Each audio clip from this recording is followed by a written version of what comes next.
right. Good evening again, everyone, and welcome back to webinar 3 of our series, Building Careers in Global Health. We are halfway on our journey. This is the 3rd webinar.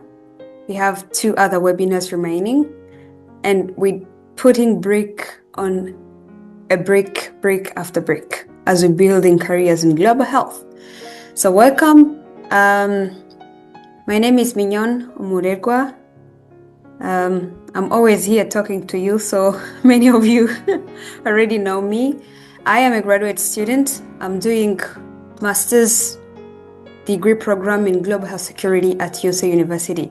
I'm majoring in disease control and pandemic preparedness. And today I'll be moderating this webinar series of today as usual. Welcome. Today we have 2 panelists and 1 presenter. And today's topic is about the career paths in global health. As we're building careers, especially as we talked about in our last webinar, we talked about challenges, and it's really important to choose focus, to choose your priority as you're choosing your career. And today we're now going to talk about choosing paths that fit or align with our strengths, passions, and natural abilities as we build our careers in global health. And hopefully this session of today is going to help us explore different pathways. As usual, we're going to hear from the professionals. They're going to share us their journey, how they chose their path, and hopefully we're going to learn from them as we hear how they navigated their path successfully. Dear audience, today's session is going to be more interactive. Let's have a quick check-in. I need to see you around. If you're watching us from any country, drop an emoji, drop your country, let us know where you're following these webinars from. And today we're going to open the floor to you guys. Last time we dropped a lot of good comments following Vivian's presentation, and today we want to hear from you guys. We spare enough minutes at the end of presentation and panel discussion to hear from you guys. Drop your emojis, show some energy in the chat box as I introduce to you today's presenter and panelists. Now, it's my pleasure to introduce again our presenter, Mr. Genius, as I always say. This is Dr. Jean-Eric Niitanga. He's a medical doctor and a global health professional. Most especially, he's a founder of Aware Health, which has organized this webinar series for upcoming global health professionals and aspiring global health leaders to learn from this webinar series. He is a researcher at University of Global Health Equity, and has been recognized for his different contribution for global health, leadership, and innovation. Dr. Eric is going to present to us today. We're going to have a presentation from him about 4 career paths in global health. And after that, we have 2 panelists today. We have Dr. Confiance Cyubahiro. He's a medical doctor as well and a global health professional serving as executive director of Kungwa Health. He's focusing on sexual and reproductive health, gender equity, and youth empowerment. Dr. Cyubahiro, welcome. We're really glad to have you today as our panelist. If you're around, please turn your camera on, you can wave and then let people know you're around. Dr. Confiance. Yes, I'm here. I'm glad to be part of the panel. Thank you. Welcome. It's a pleasure. Next, we have Samuel Habimana. He's also a global health professional and a social entrepreneur. His expertise is in workforce development and data-driven health solutions. He's a founder of Health Affairs for Youth Initiative, And he works on scalable data solutions that support institutions to improve health outcomes across Africa. Samuel, we are delighted to have you with us today. And please wave and say to us as we dive into today's webinar. Hello, everyone. It's my pleasure to be here. Hi. Welcome. Thank you so much. People joining from Rwanda. Hello, Muraho, Mwiriweneza. Thank you so much for showing your energy. Thank you so much for sending us hearts. Audience, stay focused, stay attentive. We're going to have enough time to discuss with you at the end of the presentation. Now, let us dive into today's webinar series. Allow me to have Dr. Jean-Eric to take us through his presentation today. And then after that, we have our panelists to discuss more about the career paths in global health. Eric, welcome.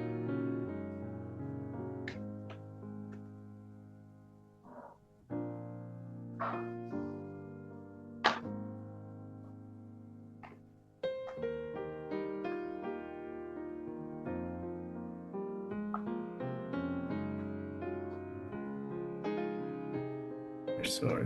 I was hard muted myself. Okay, can I confirm you see my screen? Yes, we do. Yes. Awesome. Thank you very much, everyone, for joining us for this third webinar in this series, Building Impactful Careers in Global Health. I'm a global health professional. I'm working with the University of Global Health Equity, but we started this initiative called Aware Health, actually to share knowledge, expertise, and tools to professionals and organizations which want to augment their impact. So we have a 5-series webinar. This is the third. In the first one, we celebrated some global health talent from UGHE after graduation. In the second, we saw 5 major global health problems where you kind of pick and focus your career. And today, I'm really excited to talk about the topic I'm very much passionate about, which is career. You know, career is a large part of your life. You spend like a third of your day working, even some spend more.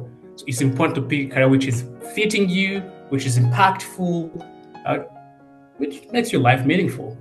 So to get started, I want to show this picture. There are 2 popular men, Bill Gates and Paul Farmer. When you see these 2 faces, which one do you think is a global health professional? Could you write a name in the chat for me to have a look? Like, which one comes first in your mind when you think about global health? Between these two people. If I can get 2 quick comments, that'll be helpful. Okay, Mignon said Paul Farmer, awesome. Yeah, let Paul Farmer. Good. Yeah, Farmer really. Yeah, I think I'm more on the same side with you guys. But there is something interesting that you want to know. Through Bill Gates Foundation, of course, because Bill Gates runs Microsoft. He founded Microsoft, but he also later started Gates Foundation. You know, in the last 25 years, this foundation donated over $100 billion in global health, in a program of malaria, HIV, vaccine, and all that. And they meant to save 82 million lives. To tell you what it means to save a life, the World Bank actually calculates a life as 30 years. If someone can do a work and add 30 years extra of a good healthcare person, they call it they saved one life.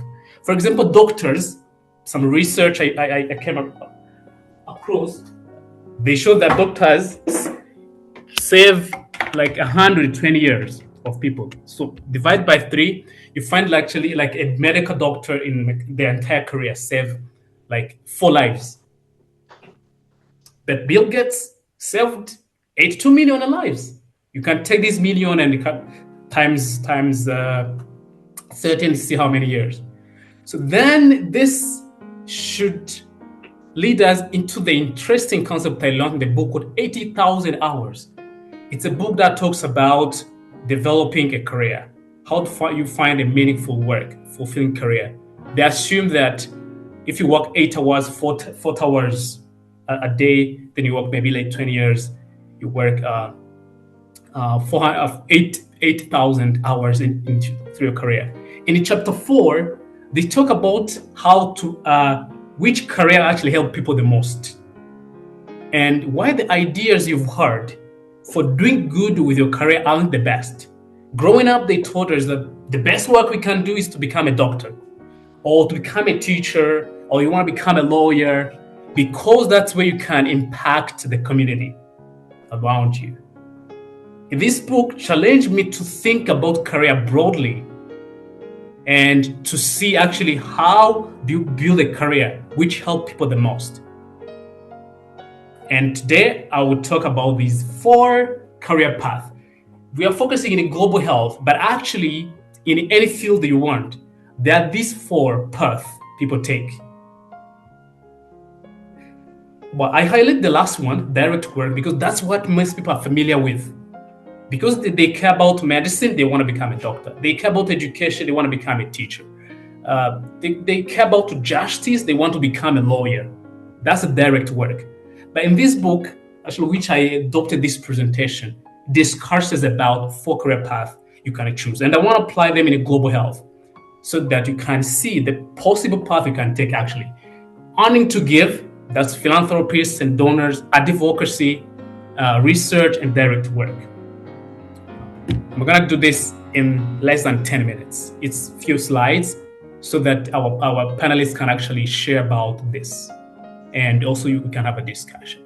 Number 1, the path number 1 of a career in global health, actually even in any other field, is earning to give. So earning to give, it's a time when you work in a high earning field and donate to high impact health programs.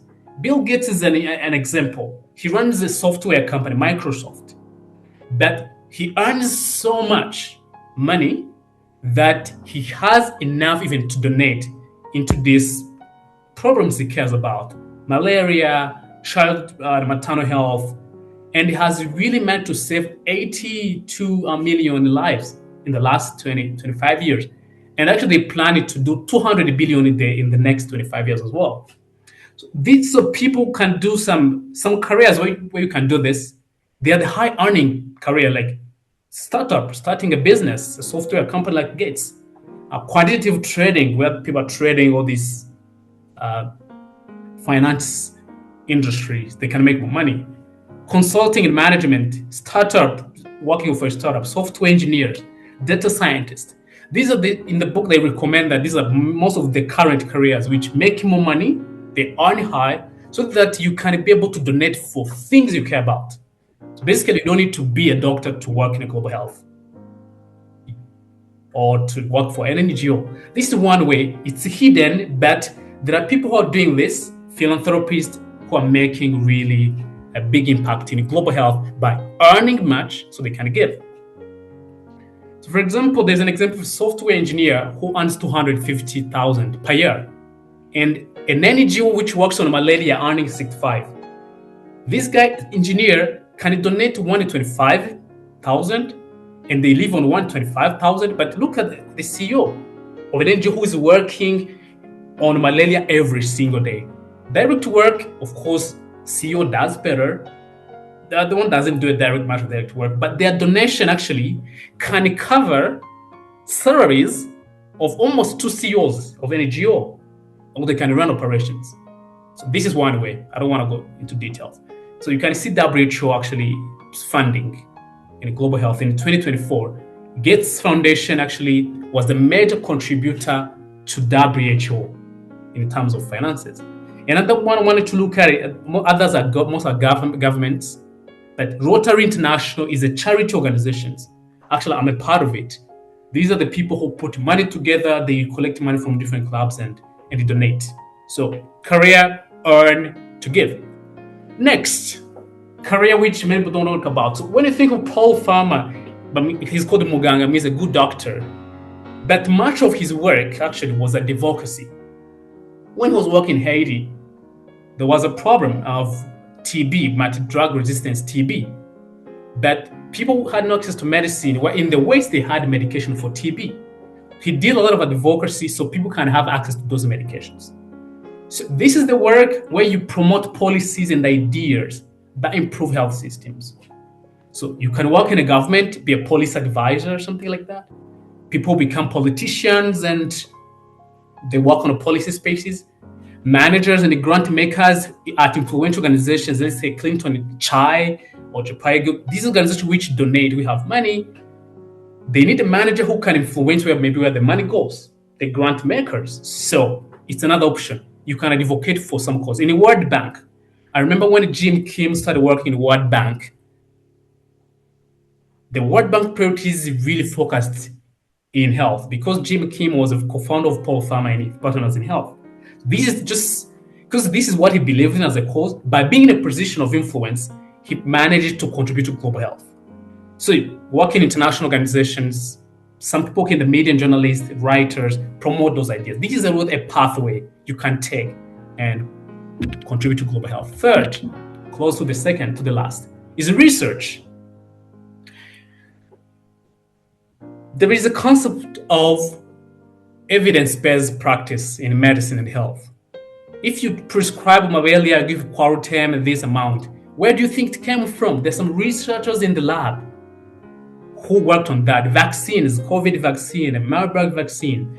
So you can really focus on research and contribute massively in global health. There was an interesting story in this book that a person who discovered oral rehydration salts for diarrhea during the time of cholera saved more lives than however many lives a neurosurgeon will ever save. Because oral rehydration salt, this ORS, it was a discovery but saved lives. People who discovered blood groups, he saved so many lives than he could ever save in surgery in theaters.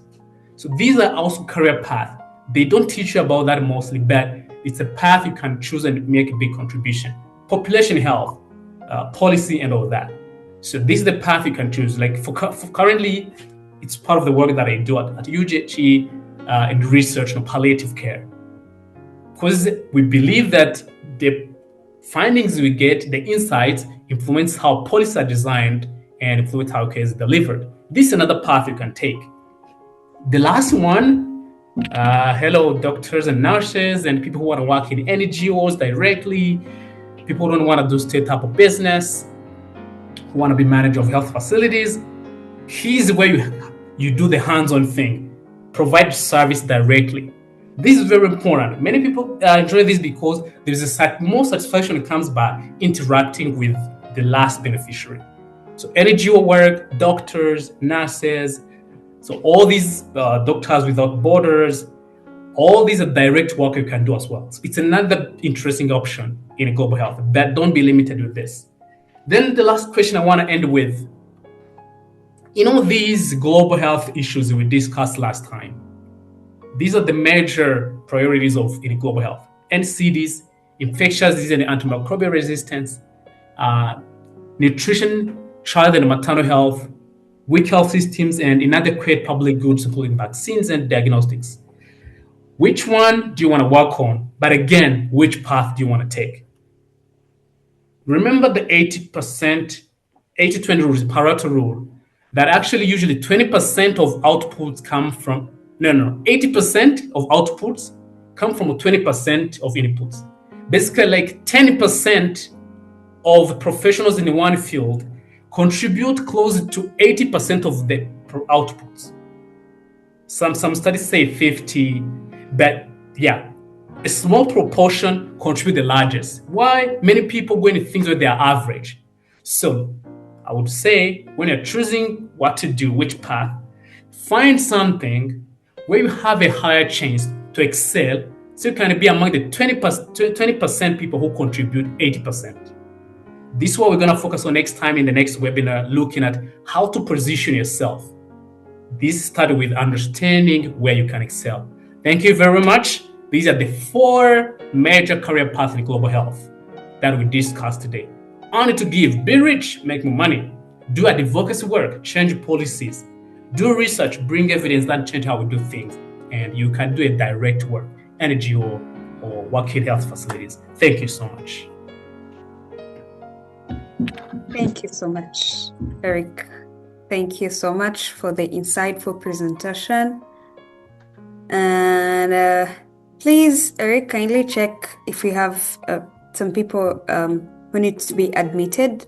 I just received some messages from some that kindly check, because I think some are still in the lobby. Yes. Yeah. And they are also welcome. Thank you, Eric, for an insightful presentation. And I really felt like this presentation is a catch-up from where we ended our last webinar. Because if you think about it, last time we talked about the global health challenges, and if the challenges represent the problems we face today and those problems need solutions, then career paths in global health represents the ways that professionals can take to contribute to solving these problems.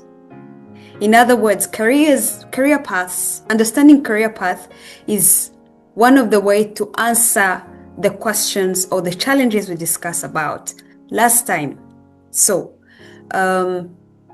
it's all about thinking about what type of challenge you want to focus on, as we discussed last time with Emile and Viviane, and also looking up to finding the right way as a professional to contribute to solving those problems. All right, thank you so much, Eric. That was so insightful.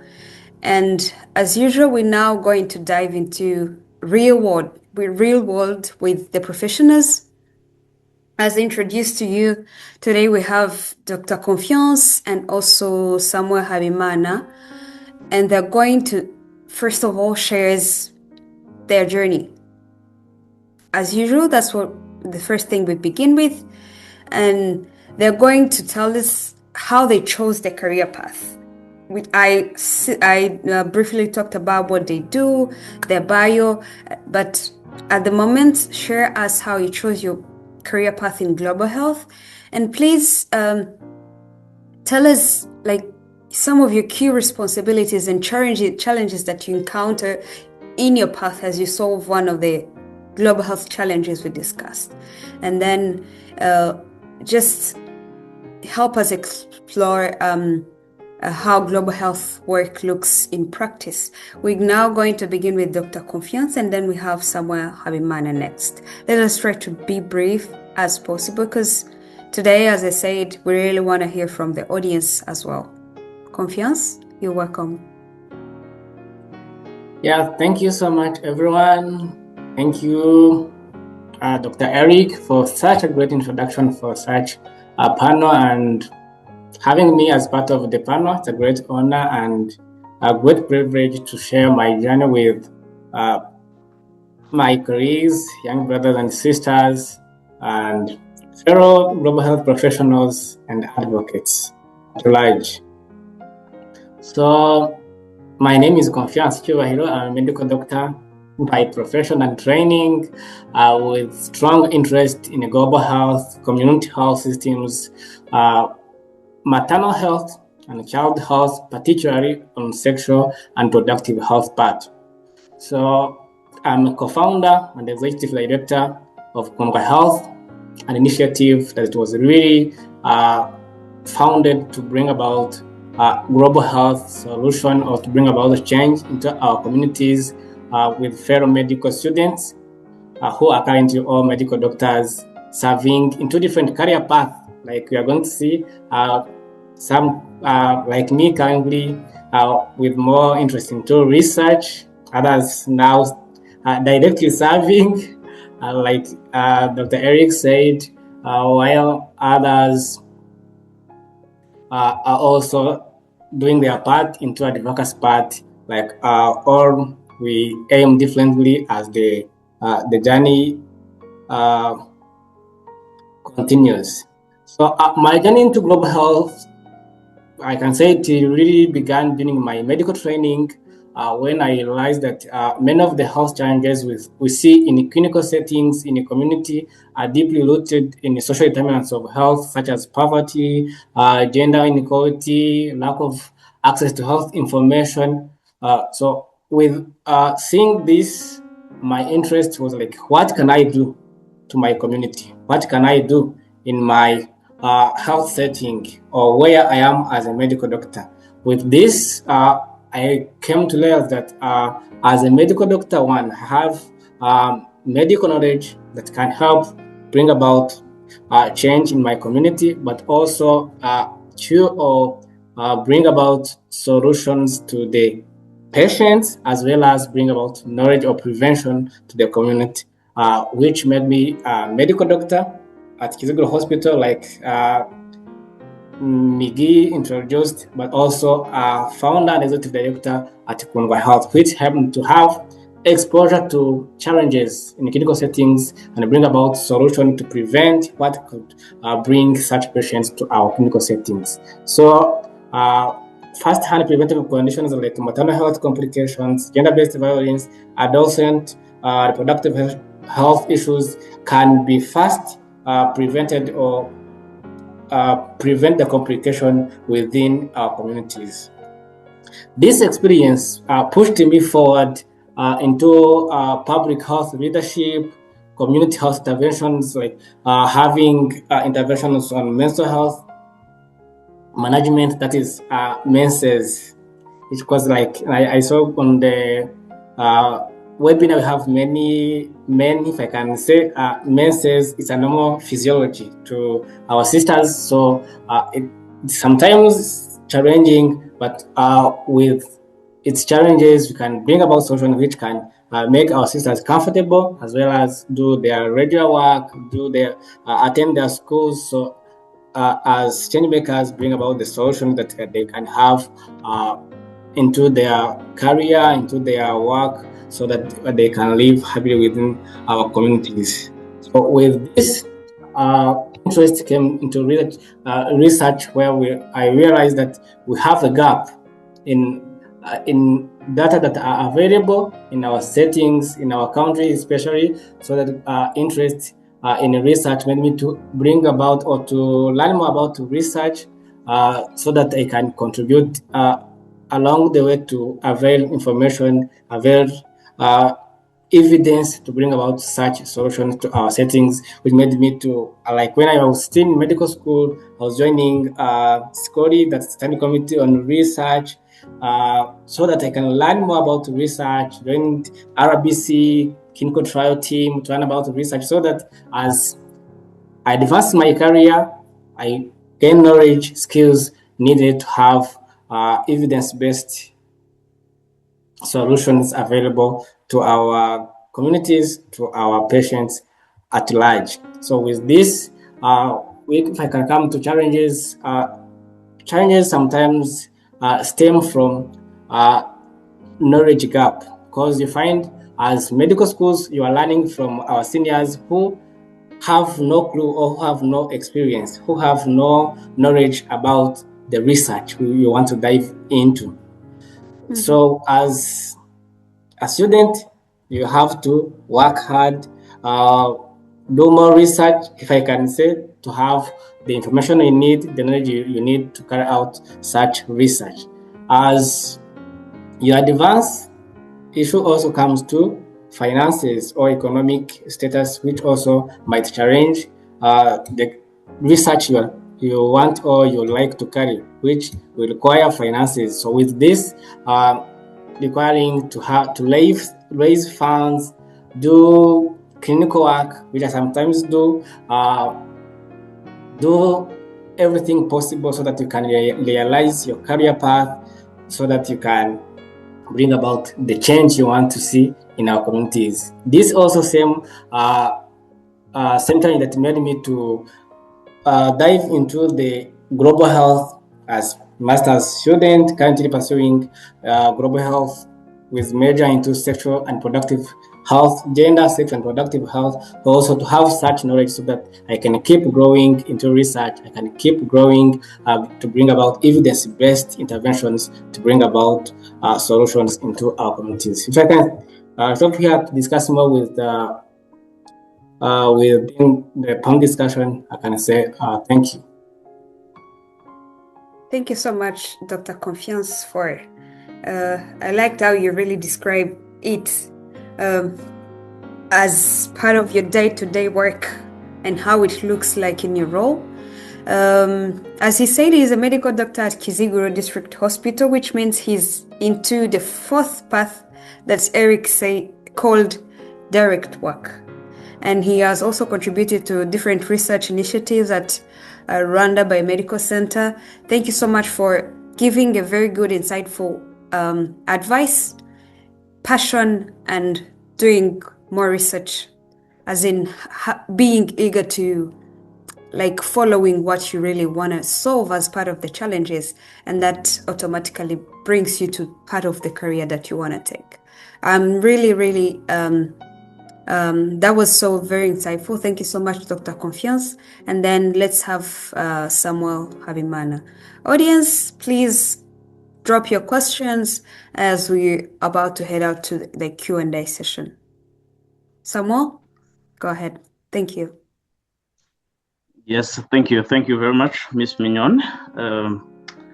And thank you, Dr. Chubahiro, for a great, I can say, introduction, because it kind of introduced me to jumping again. Mm-hmm. So my story began by the time I was growing up. Growing up, I found that my mom had one arm, and trying to know and to relate why she really has one arm, I came to know that she had a very serious accident, and they could not provide the proper care that she deserved by the time. And again, it was in the time that Rwanda was in a hard and chaotic time. So you could understand that our health system was kind of broken. So growing up, I had this passion of just becoming a clinician, so that at least I could be saving lives. That was my understanding. And I wanted to be a medical doctor. Unfortunately, due to some social determinant of health, socioeconomic status concerned, I could not find it, because I remember in 2009 I was studying nursing in DRC, but I could not continue my studies because of financial means. So that was the second blockage, and again the second opportunity that made me kept thinking about what I can do in health sphere. So life and situation made me pursuing teaching as education, because that's what was possible at the moment. And from the time I was doing teaching sciences and mathematics, I could really understand or feel that I'm not in the right place, because that's not where I wanted to belong or I could belong.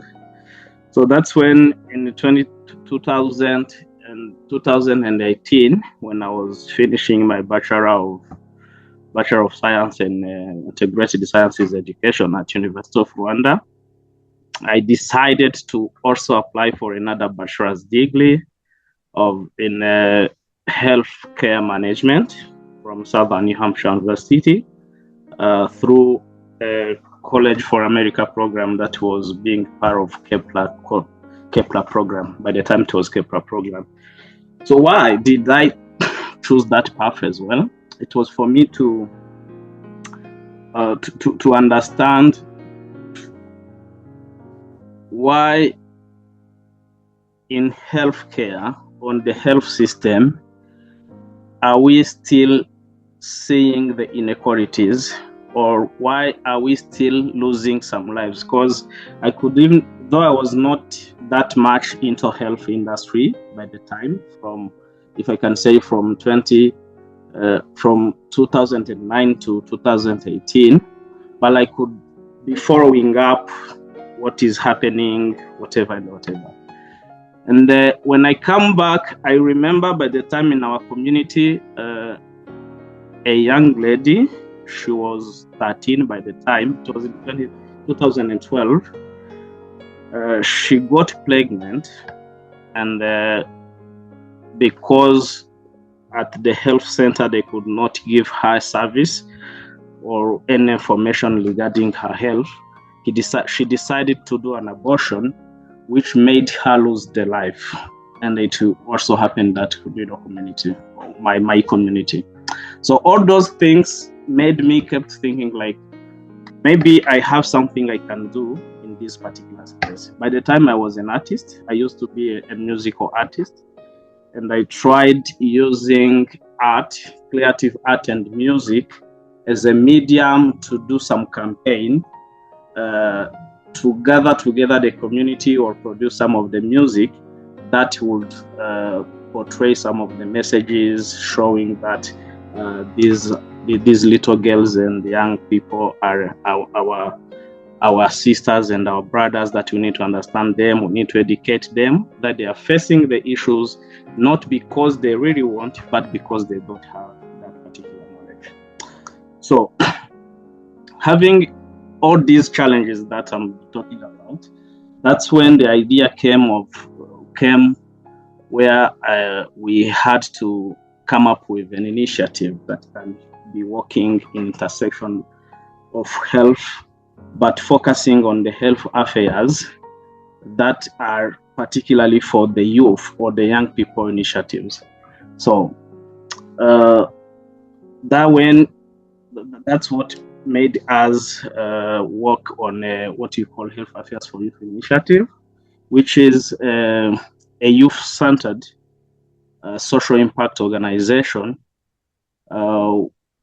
which is empowering our young people through advocacy that Dr. Elik talked about. You can ask, through how do you do it through advocacy? Dr. Confiance might be aware, we've been part of different initiatives whereby we were advocating for the change of the law of this contraception, whereby these young people or adolescents can be allowed to have contraception without parental consent. And this is, I think, we've been working collaboratively with different organizations. So part of the social determinant of health, that is also that is impacting the communities and even the professionals. There is what we call unemployment or underemployment. So why unemployment is an issue as well? Because unemployment also is a concern for the global health, for the public health concern. You see, in Africa, we found that Africa is the youngest continent, by which in 2030, more than 85 million jobs will be lost. Not because we don't have people to do the job, but because the system is not well structured to accommodate all the people. So for instance, when it comes to health, to our health space, we found that most of our jobs that are available are mainly for the clinician or the clinical related opportunities. And sometimes it's not because there are no other paths that the global health professionals public health professionals can pursue, but because there is not this awareness. So that's why we created different initiatives. Currently, I'm working also on the two. One, which is mostly in the digital careers, not mainly on the public health, on the global health sphere, which is mainly on the digital careers for the digital economy, so you can understand. And we are working on this with a company called Morava, whereby we are facilitating companies and organizations to hire and outsource Africa's digital talents. And in the last 4 years, we managed to match more than 1,500 people with project and opportunity in Rwanda, in Africa, and globally.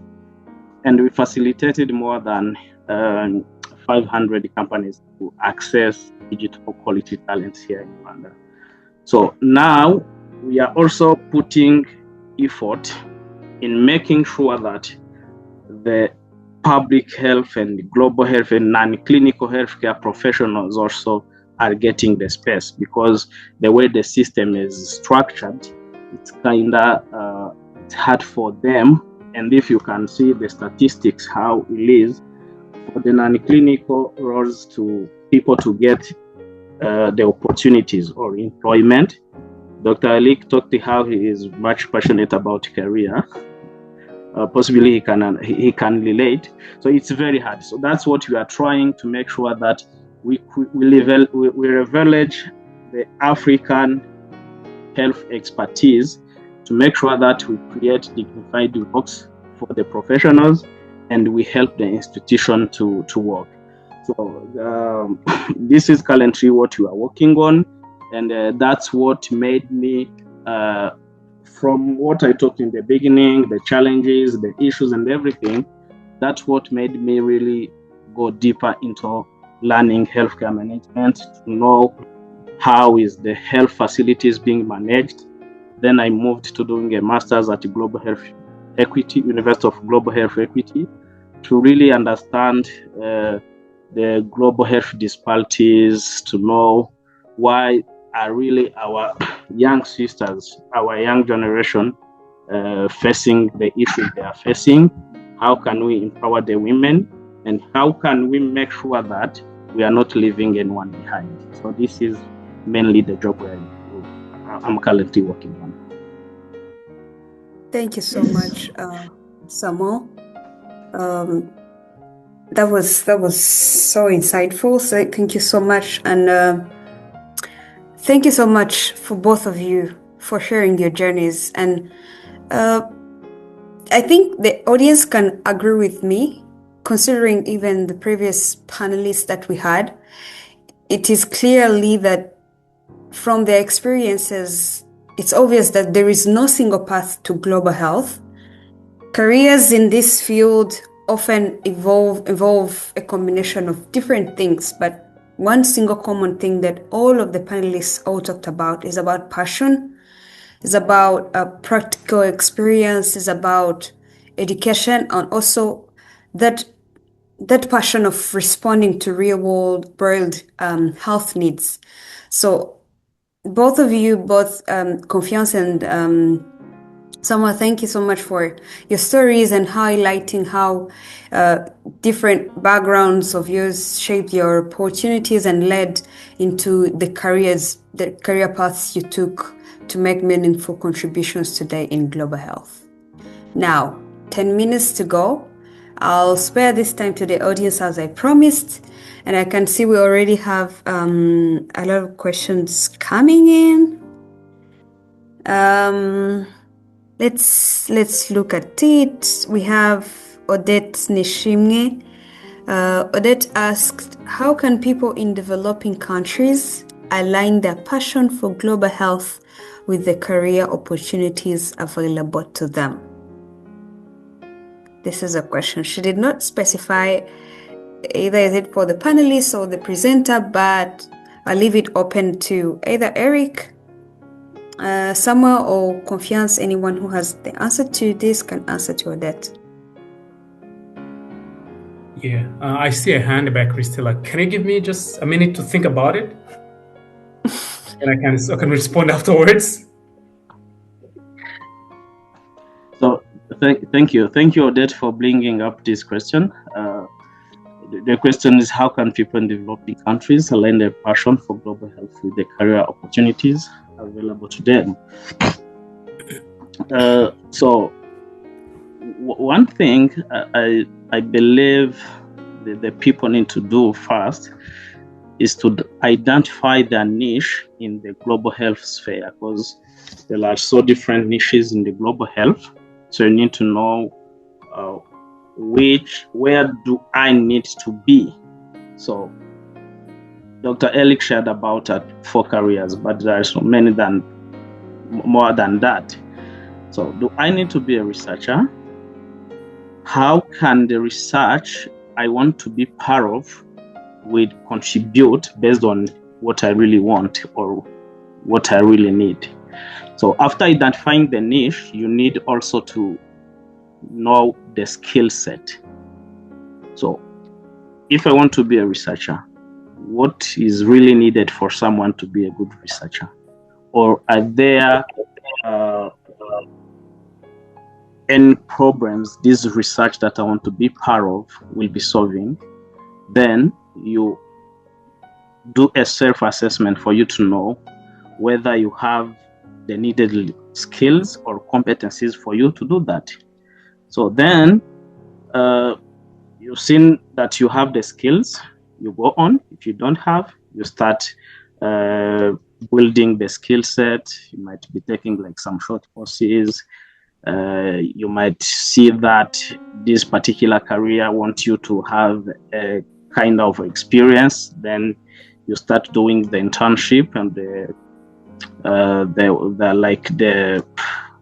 you do the internship or the apprenticeship somewhere. You can get experience and knowledge, deepen your knowledge, and you do network. Make sure that you are networking with the right people that can help you to excel in that particular research. So this is some of the few points I can share with on this question that Odette raised. Thank you. Okay. Thank you so much. I think I can make just one comment about that. Odette, to be realistic, the global health landscape opportunities is becoming complex. I think it's Samuel who posted an article about career and global health and the changes. I read it. Actually, I wanted you to speak first so you can talk about it. Yeah. So with the changing in funding, opportunities become quite competitive, I should say. Competition is increasing. And as competition increases, finding the opportunity for you requires to be more strategic and more competitive this time than before, to be more proactive. So to add on what Samuel mentioned, which we're going to discuss in the next webinar about positioning and networking in global health, I will share with you a 3-steps framework which you need actually to attract opportunities, to tap into opportunities available. Where to look around finding your value proposition, which you mentioned about your skill sets, then networking, but how? Using both online and offline. So I will go into details on that, but I am acknowledge that your point that available becomes scarce as competition increases, but you can really be strategic and plan. Please, I invite you for next week webinar. Don't miss.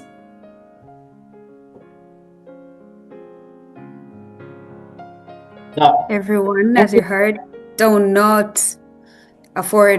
can afford missing the next webinar, right? Yes, yeah. Confiance, go ahead. Yes. So thank you. I would like to say, I'll start with, this is a great question indeed, and it really encompasses the whole session that we are having. Like, the first thing is, are you intrinsically passionate about improving the health or bringing about global health equity or bringing about equity? In this case, you will start with realizing the challenges in your community. in our local communities, in your nation, in your country, in your region, because we will start where you are, then you go on expanding to where you can reach. Then in that case, after realizing the challenges, you run your profession with the global health career path you want to take. In that case, if your interests lie in advocacy, in direct work, you align all your energy, your passion, your resources to bring to improve your skills, to improve your capabilities, so that you can align your interest, your passion with the career path you want to pursue. Thank you. Thank you so much. We have Christelle. She has raised a hand. Yes, thank you so much, guys. Can you hear me? I have to make sure. Yes, Christelle. Is that Amazing. you, Dr. Yes. Christelle? Yes. Hey, I saw a flag from Canada, but I didn't know it was you. Welcome. Thank you so much, guys. This is an amazing initiative, an amazing conversation that we have been having. I'm so happy to be here. So my name is Christelle. I'm a medical doctor from Rwanda, and I'm currently working in global health innovation and implementation. So my question is both a question and a comment. So many of the examples that Dr. Eric presented that we often hear about global health leadership and funding and putting up amazing initiatives that have made great impact are individuals that have access to significant resources, institutional backing, and global platforms, such as the late Dr. Paul Farmer and Bill Gates. However, we have many global health professionals in Africa that are starting initiatives, like Samuel, that has been on the panel, and also Dr. Confiance. But they start initiative from the ground up, literally from scratch, if I can say so. Often without the same level of funding, visibility, or support. So my question to you guys, maybe you can go about it and think about it like I've always been thinking about it for the past 6 years in global health innovation. How can African global health professionals realistically navigate the tension between building a career that sustains them personally and professionally, while also advocating and leading meaningful health initiative locally? Perhaps more honestly, like, what's the truth we should make peace with about global health funding, particularly who gets funded, whose voice are amplified, and how can African-led initiatives, like the amazing initiatives that our panelists have presented, can remain more impactful and sustainable despite what we are seeing as the struggle that global health is going through, especially these times with Western countries? How can we be less dependent on them and more dependent on what we have, for it to be more encouraging and less draining for global health professionals? Thank you.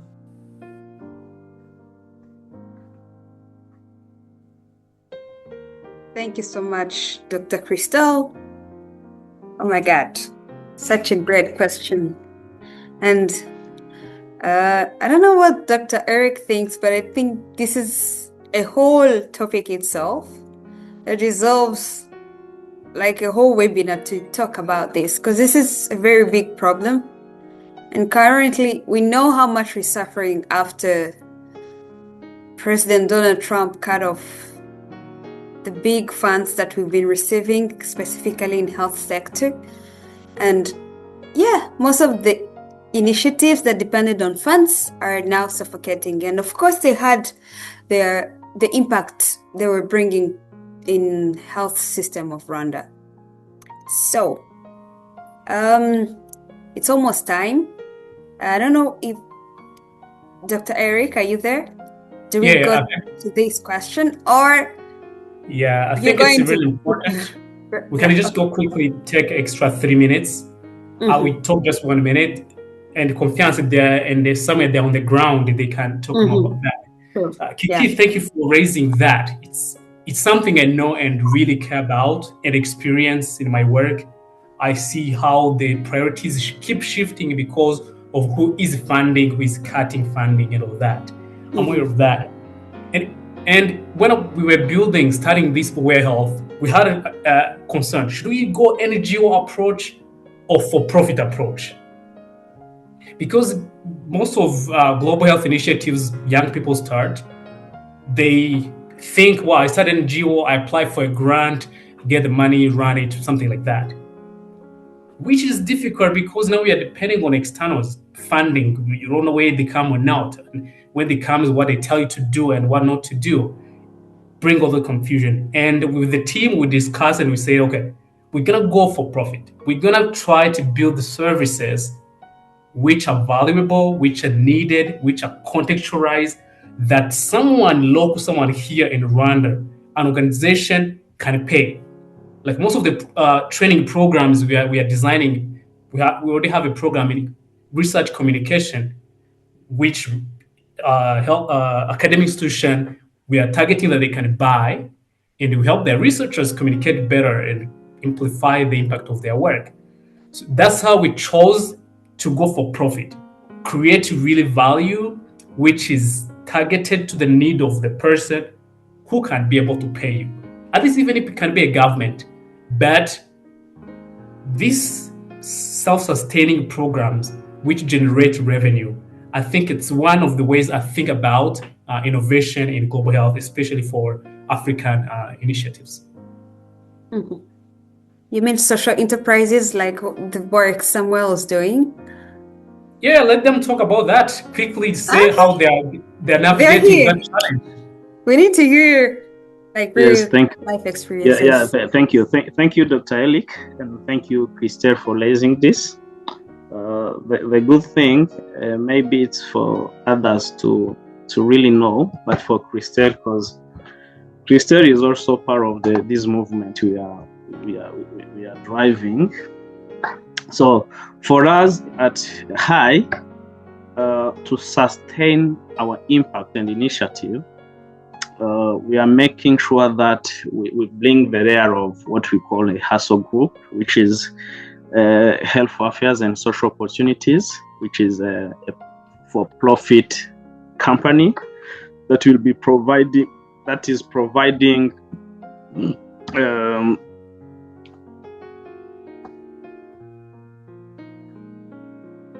so am I still audible?